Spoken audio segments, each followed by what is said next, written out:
আর আল্লাহও চায় আপনি আপনারা ছোট করেন। আল্লাহর এটা দেখতে বড্ড ভালো লাগে যে আমার বান্দা ছোট হয়ে থাকতে চায়। মান তাওয়াদা তারাফা, যে নিচে নামতেছে আল্লাহ টাইনা উঠায়, আর যে উঠতেছে আল্লাহ থাপ্পড় মেরে নিচে নামায়। কথা কন।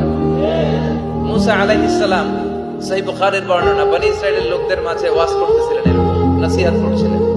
তো একজন দাঁড়িয়ে বলল, ইয়া নবী আল্লাহ মুসা, মান আ'লামুন নাস ফিল আরদ। হে মুসা নবী, জানতে বড় মনে চায় বর্তমান পৃথিবীর সবচেয়ে বড় জ্ঞানী কে? মুসা আলাইহিস সালাম কয় আমি। মুসা আলাইহিস সালাম কি বললেন? আনা। আসলে কথাটা ঠিক।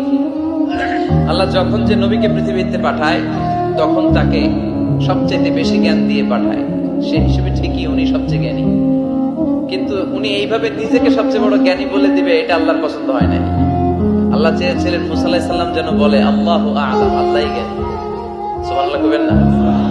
কিন্তু তা না করে উনি কি করলেন?